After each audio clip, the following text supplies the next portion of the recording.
राधे राधे। कैसे हैं आप सब।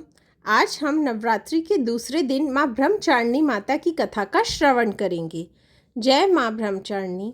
नवरात्रि के दूसरे दिन माँ ब्रह्मचारिणी की पूजा अर्चना करने का विधान है। आपको बता दें कि ब्रह्मा का अर्थ तपस्या है और चारिणी का अर्थ आचरण करने वाली यानी तप का आचरण करने वाली देवी। वही देवी के इस रूप को माता पार्वती का अविवाहित रूप माना जाता है। मान्यता है कि माँ की पूजा करने से व्यक्ति को धन समृद्धि की प्राप्ति होती है, साथ ही भक्त के अंदर तप करने की शक्ति आती है।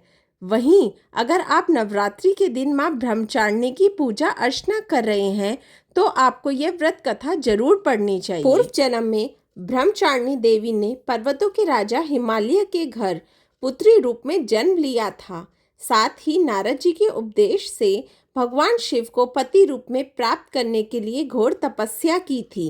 इस कठिन तपस्या के कारण इन्हें तपश्चारिणी अर्थात ब्रह्मचारिणी नाम से जाना गया। 1000 वर्ष तक इन्होंने केवल फल फूल खाकर बिताए और 100 वर्षों तक केवल जमीन पर रहकर शाक पर निर्वाह किया। कुछ दिनों तक कठिन उपवास रखे और खुले आकाश के नीचे वर्षा और धूप के घोर कष्ट सहे।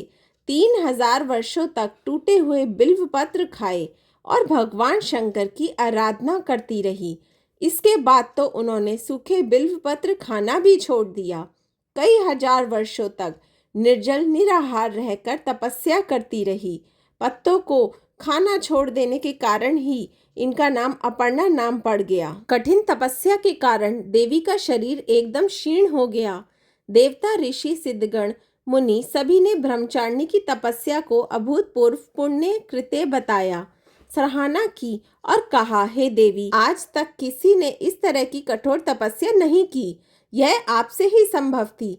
आपकी मनोकामना परिपूर्ण होगी और भगवान चंद्रमौली शिव जी तुम्हें पति रूप में प्राप्त होंगे।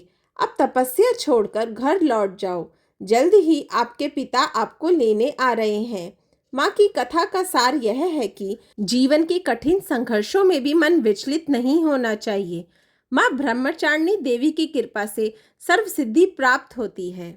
माँ ब्रह्मचारिणी की व्रत कथा समाप्त हुई। जय माँ ब्रह्मचारिणी। जय माता दी।